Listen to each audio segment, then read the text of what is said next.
Now, more than a month in your operating account, that's when I think that can get a little bit, can actually get a little bit dangerous because it can make entrepreneurs start to feel fat and happy. Some will take their foot off the gas.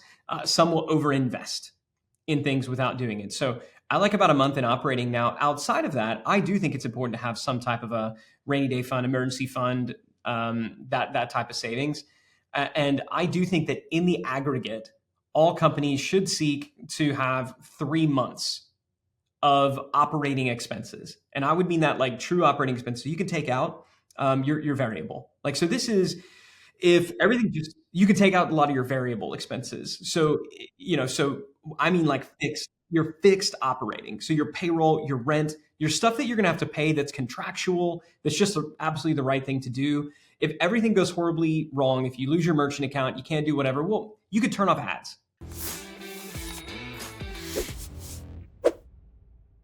Hey everybody, welcome to the Business Lunch Podcast. I am one of your co-hosts, Roland Frazier, and my good friend Ryan Deiss is your other. Ryan, how you doing today? I'm doing absolutely wonderful. How about you? What you doing? What you up to? I am doing great. I am. I have for the first time. I was telling my wife this over the weekend. I for the first time in I don't know how long, but many months, possibly a year. Nothing on my calendar that I am dreading doing for this foreseeable month, the whole month of June when we're recording this here at the beginning.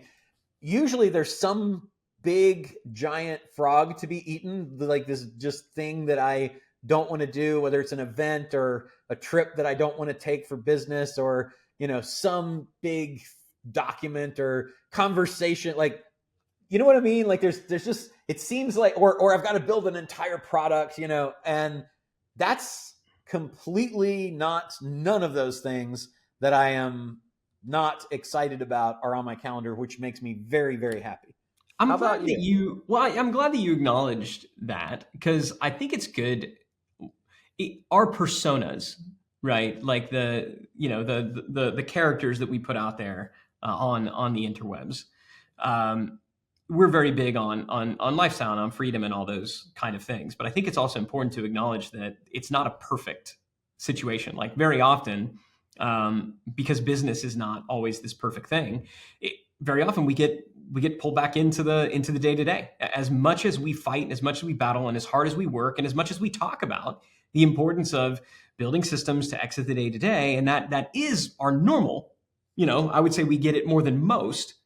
It's not always. And so I think it's just, I appreciate you acknowledging that, because it's a good reminder, I think, for everybody out there that if that's what you're feeling, there's a light at the end of the tunnel. And also, if you've been there and you found that you got sucked back in, it doesn't mean that you're like fundamentally broken. It just probably means that you're growing. And so we talked about it, I think a week or two ago, that Jeff Bezos said, you're doing really great, fantastic, if you like what you're doing half of the time. And you and I were like, I don't know. I mean, I didn't like it. But there's always stuff that you don't like. Yeah. Particularly not even just like getting pulled back into the business, but just, as a function of what we do, like if we're buying a business, I hate the agreement. I hate the agreement part. I love the negotiation and I love the strategy. But when it comes to actually reading a 75-page document that's got mostly legalese that you have to read, I just absolutely can't stand it. And I don't even like, I think I actually owe you an agreement template that I just haven't got, which I will send that to you today. But like that, this is the contract that we use to sign people up. And I'll have somebody that agrees to do it. And it's like, they're going to pay a lot of money or give you part of their company or whatever. And then I just don't like that document part. I love the conversation. I'm excited about the relationship. I just don't like that document. And I love the result of creating product, but recording videos, you and I talked about this too. One of my least favorite things to do, just sit down and turn on the lights and, get ready to read for 3 hours. It's so, it's, I think having so many things, because I wouldn't look at any of those things as us being sucked back into the business as much as it's just like as part of what we do to own those businesses and make them successful. And because we have a whole bunch of them, there's pretty much always one of them that needs something like that. That's not not on my checklist of happy that has to be done. So it is rare to get a place where there's not something like that. And it's very easy if you watch the movie Click that came out a long time ago with Adam Sandler, where he could fast forward 10 seconds in the future and he would skip all the stuff he didn't like, and he ended up skipping like years and years and years and missing out on everything and regretting that in the end. It's very easy for us as solution productivity oriented people to look at what we have to get done and be excited to have it done. And so I've been in a little bit unbalanced mode towards that, of like, man, I'll tell my wife, God, I got that conference next week and I'll be really happy once we have that done. And then after that, I've got to fly to this place and do that. And as soon as that's done, that's going to be good. And then 3 more things come on the calendar. And, it is easy to get in that. And so one of the things that 2 New Year's resolutions I had, now we're, about halfway into the year, right? One was to use more of the things I already have, be it a membership at a club or, a musical instrument I'm not playing, or, or something, an app on my phone that I paid for, to do that. And the second was to get more things in that are not work related. Even though I really like work and enjoy it, I think that having non-work things that you're focusing on too can be really important. So not the topic of this thing, but definitely something that you asked me, and I didn't give you the everything's going fine, Ryan, answer. I gave you the yeah, well, we never do, right? I mean, I feel like every time we ask that, and we try to answer it honestly, because there's times when things are absolutely amazing, and there's times when things could frankly be a hell of a lot better. And I think that's called life, and I think that's definitely called entrepreneurship. That's called investing. That's called all these things. And anybody who, when you ask them like, "Oh, how's it going?" If they're always like, "Great," you're probably not that close to them. Yeah, exactly. And if you're ever learning from somebody and everything is always amazing in their life, they're either lying or they're completely out of the game. I agree. I mean, Yeah, they're they're out of the completely game. out of the Out game. of the game. Now you got different issues, but yeah. Exactly. Like they might be bored and they might have some wisdom to apply, but how current it is, I would definitely question.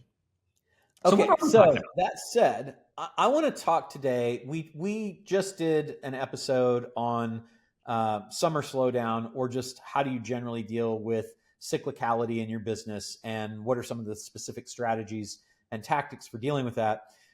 The kind of similarly related topic, I think, is how much cash should you hold in reserve, or how much should you have as reserve, even if it's not cash, but like truly as a reserve, to weather the bad times and the unanticipated.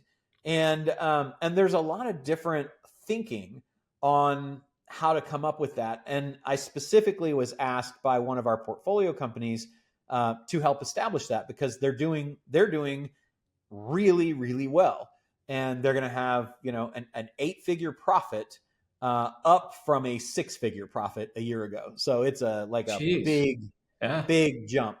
And so everybody, all the owners and stakeholders are like, all right, how about you throw some of that out for the boys, a little bit of A for little bit the of jingle effort. in the jangle. Yeah. Yeah.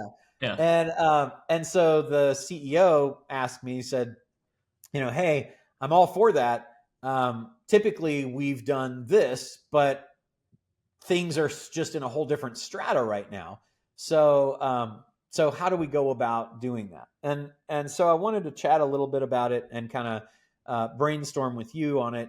What do you think are some of the best things to think about? So let's just kind of highlight some of the strategies that people do use, and then let's talk about what we like about them and what we don't. The first one is to keep 3 to 6 months of operating expenses. I think that's typically a personal financial advisor recommendation as well. You should have 6 months of expenses saved as cash, just in case something happens. And I think that's a good one. But then you also get to, in a relative dollars or euros or pounds kind of mentality, if it's a lot and you aren't Apple or Warren Buffett, can you afford to have that? Like if you're running at $3 million a month of expenses, do you need to have $20 million in cash sitting around? I don't know. Let's think about that. What are your thoughts on that as a strategy? I think that at a bare minimum, every business should maintain at least 1 month of operating Yeah. in an operating account. Yeah. Uh, Beyond So that, just straight cash, you should have yes, it there. Yeah. and that is in your standard operating account where money kind of goes in and out of, just so that you don't get in a situation where you bounce a check or something like that, right? I mean, we've Well, had it. even I'll give you a great thing that used to hit us when we first, started doing stuff together and we didn't have a professional accounting team, is that there are some months when there are 3 payrolls. Right. And those months absolutely suck because it's like, well, wait a minute, that's an extra 200,000 that I got to Right. pay out this month that I'm not thinking about.